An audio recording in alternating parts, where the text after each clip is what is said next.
I literally can't wait to look across the ring and see him and give him a death stare. I want to see, bro. Let's see all the legends, the myths, because you're Iron Mike Tyson, but I have an iron chin. People know that. Like, I take shots, so I think people are underestimating that me being able to deal with his power, and that is what something that is going to make it interesting. Jake Paul's bold words paint a picture of someone determined, almost desperate, to share a ring with Mike Tyson. He doesn't just want the fight, he wants the chance to shock the world by standing toe-to-toe with one of the most legendary boxers in history. Paul has proven time and again that he can draw massive attention, selling out arenas and generating huge pay-per-view numbers. But critics have not been silent.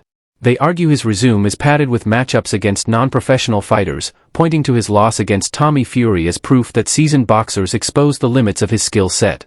Sure, he's picked up wins against former athletes and online personalities, and he's shown flashes of real ability. But believing he could topple Tyson, at this stage, against this icon, was a gamble that felt reckless. Instead of slowing down, Paul fueled the fire by releasing training footage of himself, a move meant to signal his seriousness. He surrounded himself with coaches, sparring partners, and a full team, even throwing out borrowed lines like Muhammad Ali's famous, "Your hands can't hit what your eyes can't see." He even leaned into Tyson-inspired tattoos, trying to fuse spectacle with homage. That blend of YouTuber showmanship and boxing ambition, however, drew heavy criticism. Seasoned voices in the sport warned him outright, making this fight official would backfire. But Paul pressed forward anyway, brushing off all advice. Then, just as anticipation reached its peak and tickets nearly sold out, he suddenly backed out of the fight. So when Joe Rogan heard the news live on his podcast, was his reaction justified? Many think it was, because his first words captured the disbelief that so many fans and insiders shared. I don't give a dude. Look at this. Look at this. He's fighting a professional boxer. Jake Paul didn't just challenge anyone. He called out Mike Tyson, a man long regarded as the most feared fighter to ever step inside the ring. But now, after all the build-up, Paul has pulled the plug. And the reasoning feels obvious: survival. Unlike Tyson's 2020 exhibition with Roy Jones Jr., there would be no gentle agreements, no light sparring rules. This time, Tyson's punches would land for real, headshots included, and no amount of bravado could soften that truth. The risk wasn't just about losing a match, it was about protecting his health, his career, maybe even his long-term well-being. The moment that reality set in, Paul's confidence cracked, and just like that, he was out. Fans saw it as an instant reversal, and Joe Rogan didn't hide his reaction. His frustration came through immediately, describing Paul's retreat as the natural consequence of unchecked ego. Rogan had warned that Paul's showboating and recycled soundbites from boxing legends were empty without true follow-through. And when the chance came to prove it against Tyson, Paul blinked. For Rogan, and for fans who craved the spectacle of this clash, it felt like a letdown. The fight was more than just a match, it was a cultural moment waiting to happen, a collision of two very different eras. Instead, they were left with disappointment and an empty stage. And the truth is, Paul's exit wasn't entirely unpredictable. In the days leading up to the announcement, subtle cracks in his confidence began to show. Sitting beside Tyson in a recent appearance, his tone shifted, his words carried hesitation, almost like he knew what was coming. Love this sport. All that stuff you just said don't mean shit. You never drew 100 million people or 70 million people to the fight, have you? Around like 75 million. You never helped boxing before. Boxing helped you. But that's what the sport needed. Fight. No way. Bro, like, shut up. Jake Paul tried to frame his challenge as something bigger than himself. He told Tyson that everything he does is either for the love of the sport or to entertain the audience watching at home. But let's be clear, asking Iron Mike to fight isn't about entertainment anymore. That's crossing into dangerous territory. There's a reason Tyson's name still carries weight decades after his prime. He isn't just another boxer, he's a living symbol of dominance, of what it means to be feared and respected in the ring. When we talk about the elite in combat sports, we're not talking about influencers or casual athletes. We're talking about men like Tyson, once-in-a-lifetime fighters who built reputations through sheer skill, ferocity, and results that cannot be manufactured. That's the level Jake was reaching for. But the problem is, elite isn't a stage you can buy into or promote your way toward, it's something earned. And Tyson has already proven he belongs there, while Jake is still trying to make his case. Very elite boxer. Like, I'm watching the combinations he throws, his movement, the way he steps and sets up shots, the way he's countering. He's a very high-level boxer. He's a real professional caliber boxer. Jake Paul can't treat a fight with Mike Tyson as if it's just another internet stunt. This isn't about pranks, clicks, or views, because when you step into the ring with Tyson, the stakes are far beyond fun. Tyson himself made that clear when he publicly roasted Paul, firing back with a blunt question: have you ever drawn 100 million? Even 75 million? The silence that followed said it all.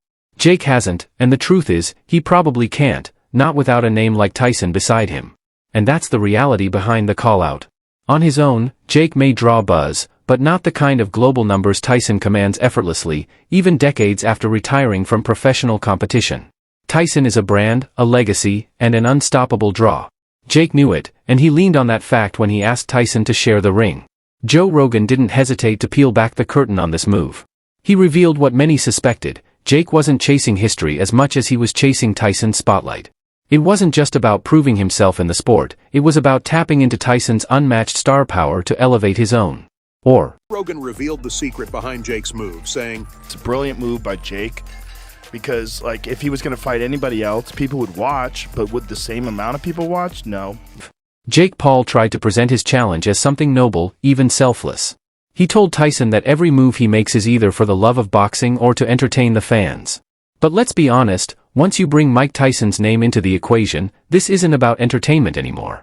This is stepping into a realm where danger is real and reputation is everything. Tyson's name endures because it represents more than just a career, it represents raw dominance. He's not simply a former champion, he's a force of nature who defined fear inside the ropes. When people speak about the elite in combat sports, they mean fighters like Tyson. That word isn't handed out lightly.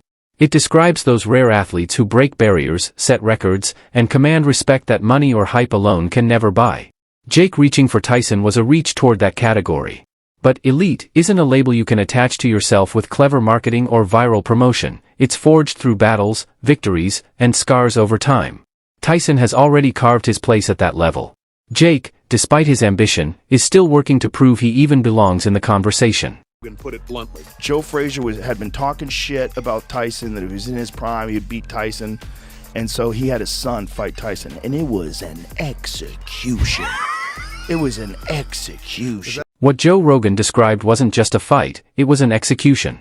His confidence in Mike Tyson comes from having seen the man in his prime, when every punch felt like a thunderclap. One of the clearest examples? Tyson's 30-second demolition of Marvis Frazier.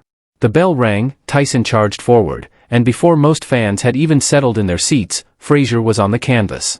30 seconds, that's all it took. Long enough to walk across the ring, and in that tiny window, Tyson made history. Critics later said Frazier never had a chance. He looked overwhelmed, stunned, almost frozen before Tyson's aggression swallowed him whole. Roy Jones Jr. has echoed the same warning. In conversations with fellow legends like Shane Mosley, Jones admitted Tyson is still the single hardest puncher he's ever faced. He remembers one shot to the chest that felt like a mule's kick, so crushing he could barely process it. And Jones is a seasoned champion. He explained bluntly, when Tyson lands that kind of shot, most fighters go down or go out. Heavyweights like Evander Holyfield or Lennox Lewis had the size, grit, and durability to absorb it. Jake Paul? He doesn't have the miles, the experience, or the resilience to handle that kind of punishment. If Tyson clips him clean, the outcome could be devastating. Even current unified heavyweight champion Alexander Usyk didn't mince words. In a word association game, when asked about Jake Paul, Usyk's response was sharp and simple: stop boxing. That one phrase cut deep, pointing to the reality that Paul's influencer background doesn't protect him against the dangers of the professional fight game. Joe Rogan added his own blunt warning. He said, "Look man, after taking hits like that, I wouldn't be surprised if Jake decided to hang up the gloves for good.